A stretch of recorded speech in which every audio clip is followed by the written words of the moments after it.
Hello दोस्तों, मैं हूं दिनेश केवरा। आप सबका स्वागत है रोजी रोटी कार्यक्रम में। दोस्तों, इस कार्यक्रम के अंदर हम बहुत सारे ऐसे मुद्दों पर बात करते हैं जो आपकी रोजाना की जिंदगी से जुड़े हैं। और आज जो मुद्दा हमने उठाया है वो है प्रधानमंत्री मोदी जी के द्वारा दिया गया जीरो बजट नेचुरल फार्मिंग। अब क्या कोई चीज़ दुनिया में ज़ीरो बजट की होती है या नहीं होती है? और ये नेचुरल फार्मिंग क्या होती है? इसके ऊपर बहुत सारे तथ्य भी मौजूद हैं और बहुत सारे लोगों के अपने-अपने विचार भी मौजूद हैं। इस मामले में श्रीलंका के अंदर भी एक एक्सपेरिमेंट हुआ था कुछ वर्ष पहले, बल्कि पिछले साल ही, जो इस साल वापस ले लिया गया क्योंकि वहाँ पर खाद्य पदार्थों की बहुत कमी हो गई और बहुत कुछ हुआ। कुछ एक स्लाइड्स भी आज आपको दिखाएँगे, लेकिन इसी विषय के ऊपर बात करने के लिए आज हमारे साथ मौजूद हैं श्री नयन पारिक जी। नयन जी, स्वागत है आपका। Thank you so much Dinesh भाई। आज तो आप अपने घर से बाहर हैं और बिल्कुल पुण्य स्थल ऋषिकेश में हैं शायद। तो बिल्कुल जय बिल्कुल। तो हम जय गंगा मैया का कह के कार्यक्रम को स्टार्ट करेंगे गंगा इसमें। मैया की जय। बिल्कुल तो स्वागत है आपका। और दूसरा एक छोटा-सा टेल पीस है इसमें, जिसमें कि अ, बांग्लादेश की रेडीमेड गारमेंट की एसोसिएशन ने अपने आप को मार्केट करने के लिए, मेड इन बांग्लादेश को मार्केट करने के लिए सीएनएन इंटरनेशनल के साथ समझौता किया है। और ये मुझे लगता है कि बहुत एक डायनामिक कदम है कि एक इतनी बड़ी चेन के साथ, जो कि मीडिया चेन है, they will now market the made in Bangladesh garments all over Europe and America और बाकी जो डेवलप्ड नेशंस हैं। तो मुझे लगता है कि बड़ा इंस्पायरिंग कदम है, हिंदुस्तान को भी ऐसा करना चाहिए, मेड इन इंडिया का। तो इसके ऊपर बात करेंगे 1 मिनट की लास्ट में टेल पीस के रूप में। सबसे पहले ज़ीरो बजटिंग के ऊपर हम आपको एक स्लाइड दिखाना चाहेंगे, ताकि आपको थोड़ा-सा एक आइडिया हो जाए कि ज़ीरो बजट नेचुरल फार्मिंग है क्या, कॉन्सेप्ट क्या है। जी हाँ, ये है आपकी ज़ीरो बजट की नेचुरल फार्मिंग। और ये कॉन्सेप्ट है सुभाष पालेकर, जो कि महाराष्ट्र के अंदर उन्होंने इसको इम्प्लीमेंट किया है। इसमें एग्रीकल्चर को पेस्टिसाइड और फर्टिलाइजर से बिल्कुल मुक्त, यानी कि जो केमिकल्स होते हैं उससे मुक्त करने की बात की गई है। इसमें इस बात की भी बात की गई है कि सीड्स की जो इनपुट कॉस्ट है, फर्टिलाइजर की, पेस्टिसाइड या एक इंटेंसिव इरिगेशन है, जो सिंचाई होती है, उसको कैसे कम किया जा सके और इंडिजिनस वैरायटीज ऑफ प्लांट्स और कैटल्स को कैसे प्रोटेक्ट किया जा सके, नर्चर किया जा सके। इसमें सॉयल एरेशन, यानी कि जो सॉइल के अंदर जो हवा होती है, कम से कम वाटरिंग, यानी कि पानी का इस्तेमाल कम से कम, इंटरक्रॉपिंग और टॉप सॉइल की जो मल्चिंग होती है, मतलब घास फूस से उसको ढककर उसकी जो मॉइस्चर को मेंटेन करना होता है, इन चीजों के बारे में चर्चा की गई इस पूरे के पूरे कॉन्सेप्ट में। ये, जैसे कि मैंने बताया, कि सुभाष पालेकर जी का कॉन्सेप्ट है, जिसको मोदी जी ने पिकअप किया है। हालांकि ये पहले भी होता रहा है, ऐसी बात नहीं कि ग्रीन फार्मिंग जो है हमारी, कि पहले से ही कॉन्सेप्ट है। एक जमाना तो ऐसा था जब आर्टिफिशियल, हमारी ग्रीन रेवोल्यूशन वाली ये फार्मिंग थी नहीं, सब कुछ नेचुरली था उस समय। लेकिन इसमें 4 स्टेप दिए गए हैं: बीज अमृत, जीव अमृत, मल्चिंग यानी कि घास फूस से ढकना, और वाफासा यानी कि जिसके द्वारा एयर और जो वेपर होते हैं वो प्लांट्स को बेनिफिट देते हैं। इस टेक्निक के अंदर काऊ डंग का, काऊ यूरिन, जागरी यानी कि शायद स्पेलिंग गलत है यहाँ पर, जो गुड़ होता है, पल्स फ्लोर, वाटर और सॉइल का इस्तेमाल किया जाएगा। और खास तौर से बीज अमृत, यानी कि जहाँ बीजों को सशक्त बनाया जाता है, उसमें नीम की पत्तियां, टोबैको, ग्रीन चिलीज और कई और चीजों को यूज करने की बात की गई है। इसके अलावा अगर आप यहाँ पे इसको एक इस रूप में देखें कि पहला स्टेप बीज अमृत है, फिर जीव अमृत यानी कि जो नो फर्टिलाइजर, नो पेस्टिसाइड, पहले सीड्स का ट्रीटमेंट है, soil straw and live mulching कराते हैं, और वाफसा जो होता है वो सॉयल मॉइस्चर को मेंटेन करना होता है। और लास्ट, श्रीलंका के अंदर जो लास्ट ईयर पूरी की पूरी जो हमारी नॉर्मल जो फार्मिंग थी बैन कर दी गई थी, और ये कहा गया था कि श्रीलंका पहला कंट्री होगा दुनिया में जो ऑर्गेनिक फार्मिंग हो जाएगा, नेचुरल फार्मिंग हो जाएगा, और वहाँ पे पेस्टिसाइड्स और ऑर्गेनिक, ये अपना आर्टिफिशियल फर्टिलाइजर का इस्तेमाल बिल्कुल नहीं होगा। लेकिन ये स्कीम बूमरैंग हुई, क्योंकि इसके बारे में कोई तैयारी नहीं की गई थी, अचानक इसको लाद दिया गया। प्रॉब्लम ये थी कि श्रीलंका के पास फॉरेन करेंसी थी नहीं खरीदने के फर्टिलाइजर्स को, उन्होंने इसको पूरा का पूरा इम्पोज किया, जिसकी वजह से वहां पे खाद्यान्न की बहुत कमी हो गई, कीमतें 4-5 गुना बढ़ गई और लोगों में त्राहिमाम त्राहिमाम मचा हुआ है। और अब 1 साल के बाद सरकार को ये डिसीजन जो है वापस लेना पड़ गया। तो ये था एक छोटा सा बैकग्राउंड जो हमारी खास तौर से जो नेचुरल फार्मिंग है, जिसको कि हम ज़ीरो बजट फार्मिंग की बात की जाए। हालाँकि इसमें ज़ीरो बजट तो नहीं कहेंगे, क्योंकि इसमें बीज, फर्टिलाइज़र और जो पेस्टिसाइड्स है, इसका खर्चा 14-15% के आसपास तक नापा गया है। तो एक छोटा-सा ब्रीफ दर्शकों, ये आपके लिए। अब हम नयन पारिक जी के पास आते हैं, अपने इकोनॉमिस्ट जो हमारे विशेषज्ञ हैं, हमारे मित्र, कि नयन पारिक जी, ये कॉन्सेप्ट तो बहुत पुराना है, पर अचानक से इसका चर्चा में आना, इसके पीछे क्या कारण हो सकते हैं? और एकदम प्रधानमंत्री मोदी जी एकदम, और नीति आयोग भी, दोनों एकदम से इसके क्या कहते हैं ना, इसको एक पब्लिक के सामने, पब्लिक डिबेट में लेकर आ रहे हैं। तो इसके पीछे क्या कारण हो सकते हैं और इसके पीछे क्या सोच हो सकती है? एक तो देखिए, हमारे यहाँ फार्मर्स की सिचुएशन है, फार्मर्स के जो एजिटेशन है वो आपको पता ही है। फार्मर्स के जो 3 लॉ हुए उसके बारे में एजिटेशन हुए, उसको रिपील किया गया। उसके पहले 2019 में निर्मला जी ने अपने बजट में पहली बार ये ज़ीरो बजट फार्मिंग का जिक्र किया।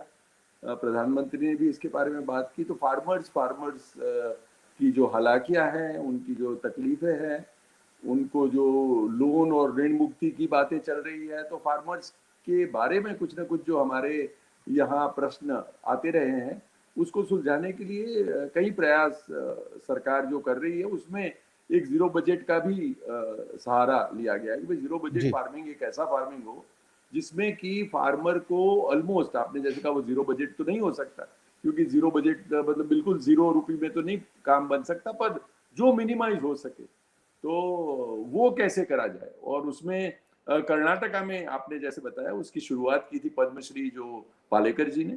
और सॉरी, मैं वहाँ पे एक बात कह दूँ, मैंने शायद महाराष्ट्र की नाम ले दिया था वहाँ पे, सुभाष पालेकर जी का, तो कर्नाटका आपने करेक्शन किया, उसके लिए हम माफ़ी चाहते हैं। ना ना ना बिल्कुल वो, और सरनेम भी उनकी पालेकर है, तो हम लोग क्या थोड़ा सा जी, महाराष्ट्रियन टाइप सरनेम है। पर महाराष्ट्र और कर्नाटका के बॉर्डर एरियाज पे कहीं जबान चलती है, और मेरे ख्याल से मराठी और जी, जी, कन्नड़ा बेलगाम एरिया वही दोनों है। जबान जी, जी, चलती है। जी, जी, जी, जी। तो उन्होंने कर्नाटका में मेरे ख्याल से इसकी शुरुआत की, और अभी जाके उसको बाकी के राज्य भी, खास करके आंध्र प्रदेश कहना चाहता है कि आंध्र प्रदेश ने अपना एक टारगेट बना रखा है कि 2024 में वो ज़ीरो फार्मिंग वाला पहला स्टेट हो जाए। आपको पता है कि ऑर्गेनिक फार्मिंग की दिशा में ज़ीरो बजट फार्मिंग एक और भी आगे अग्रेसिव स्टैंड है। ऑर्गेनिक फार्मिंग में ऑलरेडी इंडिया का सिक्किम जो है वो पहला राज्य पूरे विश्व में बना है जिन्होंने 100% ऑर्गेनिक का अपना जो ऑब्जेक्टिव था वो अचीव कर दिया। अब श्रीलंका की आपने बहुत अच्छी बात की कि भाई सिक्किम का देख के या अपना सोच के भी श्रीलंका ने भी इस साल की शुरुआत में एक ऑर्डिनेंस के द्वारा नक्की किया कि कोई भी केमिकल फर्टिलाइजर देश में इंपोर्ट नहीं किया जाएगा, जी, और सिर्फ ऑर्गेनिक फार्मिंग की जाएगी। और टारगेट भी रखा कि श्रीलंका एक ऐसा पहला देश हो विश्व भर में, जैसे सिक्किम हमारे यहाँ एक राज्य बना, श्रीलंका एक पहला देश बनना चाहता था जिसमें सिर्फ ऑर्गेनिक फार्मिंग होगी। अब आपको पता है कि श्रीलंका से उसकी चाय, श्रीलंका का रबड़, श्रीलंका की बाकी की कुछ एक क्रॉप्स है, वो एक मेजर एक्सपोर्टिंग लोग मतलब योगदान देते हैं श्रीलंका की एक्सपोर्ट बास्केट में। और उसमें सडनली श्रीलंका की सरकार का ये कहना कि अब केमिकल फर्टिलाइजर बिल्कुल नहीं इंपोर्ट किए जाएंगे, उसके कारण जो हड़बड़ी मच गई, उसमें आपने जैसे सही बताया कि प्राइसेस बढ़ गए। कोविड से अभी तो देश बाहर आ रहा था, जो उसकी दूसरी रेवेन्यू थी टूरिज्म की वो भी अफेक्टेड थी, और उसमें फिर बिना कोई ज्यादा तैयारी के ये घोषित करना कि हम लोग पहला देश बनना चाहते हैं, और उसके कारण बिल्कुल ही इंपोर्ट बंद कर देना जबकि ऑर्गेनिक की तैयारी नहीं हुई है, वो मेरे ख्याल से बड़ा एक मुश्किल स्टेप था। सिक्किम ने ये 13 साल पहले शुरू किया था, और 10 से 13 साल के बीच में वो कहीं जाके अपने आप को पूरा ऑर्गेनिक कर पाए हैं। और उसके लिए कि जो जो तैयारी चाहिए, वो फार्मर्स का जैसे एजुकेशन का मामला, जीरो बजट फार्मिंग में मैं बताना चाहूंगा कि इन लोगों ने ऑलरेडी एक थोड़ा सा प्रयोग करना चालू किया है, लोगों को, फार्मर्स को एजुकेट करना चालू किया है, और 300 रुपए लेते हैं वो, और 4-5 दिन के अपने कैंप चलाते हैं, और उसमें 300 से लेके 3000 फार्मर्स आते हैं जिनको जीरो फार्मिंग के बारे में, जो दिनेश जी ने बहुत अच्छी तरह अपनी 3 स्लाइड बताई, उसके बारे में वैसे बताते हैं कि भाई देखिए, जो बीजामृत बोलते हैं, तो बीजामृत कैसे बनता है, उसमें कितना काउडंग पड़ेगा, काउडंग फ्रेश होगा, काउ यूरिन पुराना होगा, उसको कैसे मिक्स किया जाएगा, उसको फिर जमीन में कैसे मिलाएंगे। तो पूरी उसकी जो एक पद्धति है, जो मेथड है, वो फार्मर्स को समझाने की एक कोशिश करने की शुरुआत की गई है। अब आपने जैसे कहा, इससे कोई एकदम प्रश्न हल हो जाएंगे, नहीं। इससे हम लोग एकदम जीरो बजट फार्मिंग पे चले जाएंगे, नहीं।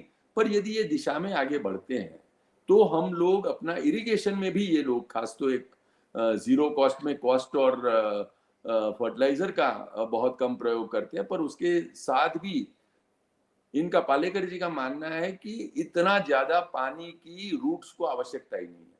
वो बोल रहे हैं जो वेपर है वो पानी की इनफ है, भाप है वो इनफ है।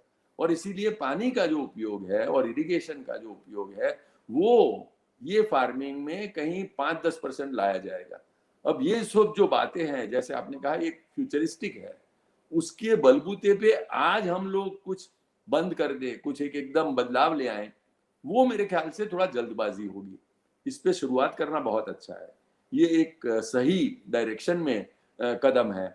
हम लोगों ने पहला एक ऑर्गेनिक स्टेट करा है, हम लोग जीरो बजट फार्मिंग में जाए तो वो एक, उससे भी एक आगे कदम है, क्योंकि ऑर्गेनिक फार्मिंग भी एक्सपेंसिव फार्मिंग है।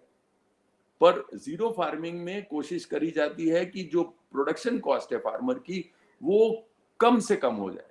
जीरो के आगे, जीरो का टारगेट रहता है, जीरो तो आपने कहा इम्पॉसिबिलिटी है, पर उसके आसपास कहीं इसको ले आते, ताकि फार्मर्स को लोन लेने ना पड़े, फार्मर्स को कहीं खुदकुशी ना करनी पड़े, लोन की दिक्कतें जो है वो उनसे बच जाए और उनकी कॉस्ट मिनिमम हो। इसीलिए थोड़ा सा जो ऑर्गेनिक और जीरो फार्मिंग का अभी का जो एस्टिमेट है, वो पर एकड़ बोलते हैं कि यदि इरिगेशन होगा तो 5 लाख रुपए का इनकम की टारगेट करा जा सकता है, और यदि इरिगेशन नहीं होगा तो 1.5 लाख रुपए का पर एकड़ का एनुअल इनकम का टारगेट किया जा सकता है, क्योंकि कॉस्ट बहुत कम होगी, इसीलिए फार्मर्स के पास 2 पैसे बचेंगे।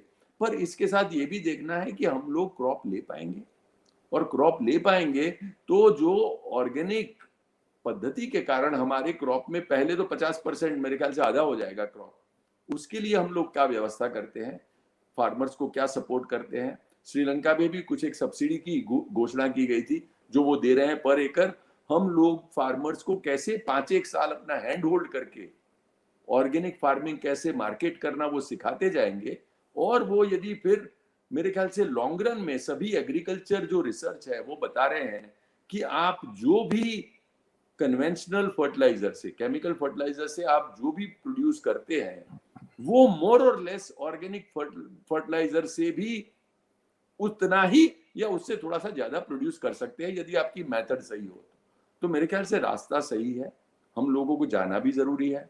श्रीलंका का एक हमको बहुत ही अनुभव भी मिल गया है कि एकदम आप झटके से कर देंगे तो देश में क्या, आपको उनको ऑलमोस्ट इकोनॉमिक इमरजेंसी घोषित करनी पड़ी। उनको अपने जो जनरल थे आर्मी के, उसको अपॉइंट करना पड़ा कि आप कोशिश करिए और कंट्रोल करिए कि कैसे ये होर्डिंग, क्योंकि जब भी शॉर्टेज होती है तो सब भी अपना अनाज, सभी अपना थोड़ा सा फर्टिलाइजर बचा के रख लेते हैं, होर्डिंग कर लेते हैं। तो उसके कारण जो अफड़ा तफड़ी हुई, उसके कारण जो शॉर्टेजेस हुई, उसके कारण जो प्राइसेस बढ़ गए, उसके कारण ऑलमोस्ट जो इमरजेंसी वाली पोजीशन ऐसी हो गई कि आपको आर्मी को उतारना पड़ा। तो ये सब बताता है कि यदि अनप्रिपेयर्ड वे से हम लोग एक ऐसे स्वप्न की ओर चले जाएं, जो कि अभी स्वप्न है और उस पे हमें को चलना है, तो क्या क्या दिक्कतें हो सकती है, वो श्रीलंका के अनुभव से हमको पता लगती है। बिल्कुल आपने सही कहा। श्रीलंका का एक और भी उसमें अंदाजा था कि जब हम ऑर्गेनिक फूड बनाएंगे तो उसका बड़ा हिस्सा एक्सपोर्ट होगा, उसके 4 से 5 गुना हमें उसकी कीमत मिलेगी। भारत में भी जो चीजें ऑर्गेनिक फूड के नाम से बेची जा रही हैं उनकी प्राइसेस 2 से 5 गुना ज्यादा है। लेकिन भारत की जनता की पॉकेट में भी इतने पैसे नहीं है कि इतने लार्ज स्केल में लोग 2 से 5 गुना कीमत देकर उन चीजों को खरीद सकें। और हमारे यहाँ सिक्किम का जो एग्जाम्पल है वो ज्यादा करके हब्स के बारे में है, लेकिन ये एक्सपेरिमेंटेशन ज्यादा करके ग्रेन्स में अभी तक नहीं हुए हैं भारत के अंदर, जो कि मुख्य हमारी फसलें चावल है और गेहूं है या कुछ दालें हैं, तो वहां पर इस किस्म के एक्सपेरिमेंट इतने ज्यादा नहीं हुए हैं, इस ग्रीन फार्मिंग जिसको हम एक टोकन के रूप में कह सकते हैं।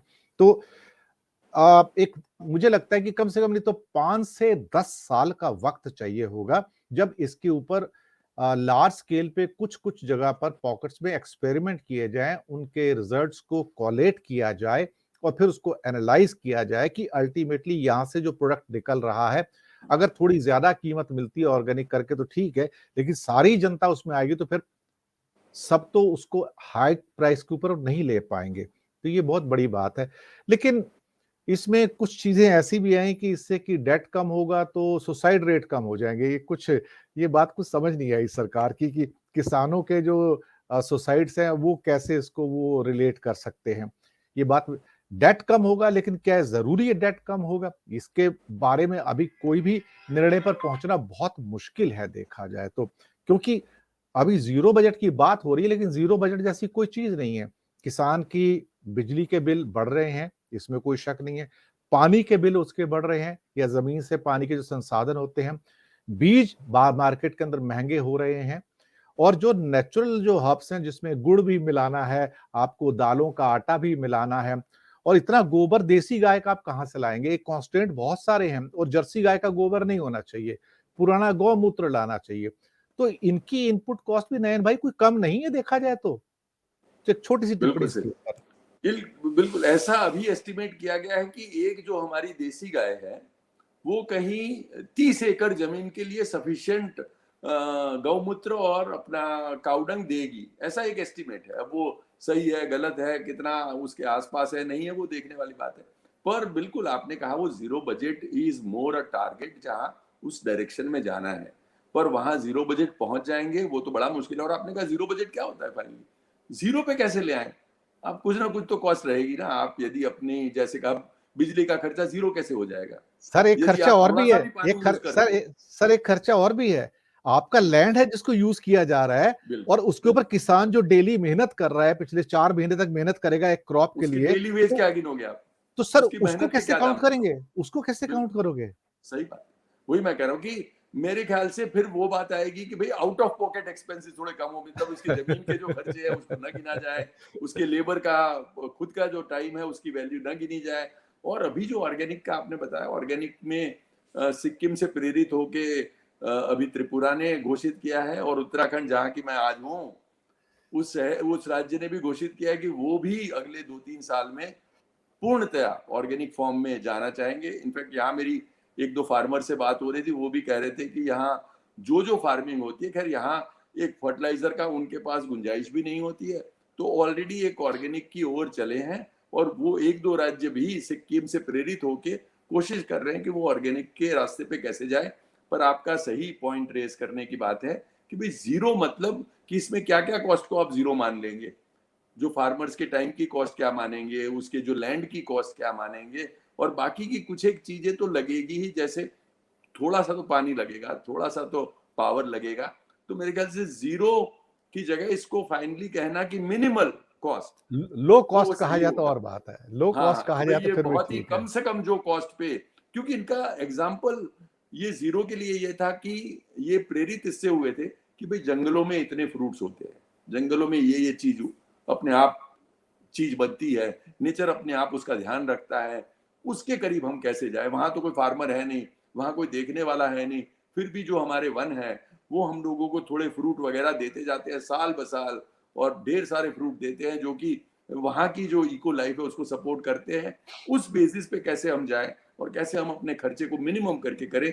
तो मेरे ख्याल से आपकी बात सही है कि इसको जीरो की जगह और क्या नाम दे ताकि it truly represents the picture of the cost that a farmer would income.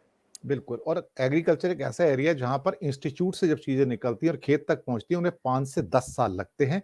और उस 5 से 10 साल के पीरियड में एक्सपेरिमेंटेशन भी होते हैं, लेकिन सरकार को हैंड होल्डिंग की भी जरूरत पड़ेगी। जो लोग इसमें आएंगे कि कहीं वो ह्यूज लॉसेस में चले जाएं, तो उनके लॉसेस को कॉम्पनसेट करने का भी एक जरिया होना चाहिए। दूसरी खबर पे आते हैं, छोटा टेल पीस हमारा before we sum up the program. वो है कि बांग्लादेश में जो कि रेडीमेड गारमेंट का मेजर बिजनेस है, उनका ऑलमोस्ट 80% जो रेवेन्यू वहीं से आता है, और करोड़ों लोग उसी के अंदर इन्वॉल्व हैं देखा जाए तो। महिलाएं करीब 70 से 80% वहां पर उस बिजनेस के अंदर हैं, एज ए लेबरर भी, एज ए स्किल्ड वर्कर भी, और एज ए एंटरप्रेन्योर भी। उन्होंने मेड इन बांग्लादेश को जो क्लोथिंग्स हैं उसको प्रमोट करने के लिए CNN के साथ जो दुनिया की करीब सबसे बड़ी जो मीडिया चेन्स है उनके साथ समझौता किया है कि वो उनको सारे डेवलप्ड नेशंस के अंदर, यूरोप हो, अमेरिका हो, मतलब नॉर्थ अमेरिका या साउथ अमेरिका या फिर ऑस्ट्रेलिया, जापान हो, वो उनको प्रमोट करेंगे। तो एक ब्रांड मार्केटिंग लार्ज स्केल पे बांग्लादेश के जो गारमेंट इंडस्ट्री है विदाउट द गवर्नमेंट वो स्टार्ट करने जा रहे हैं।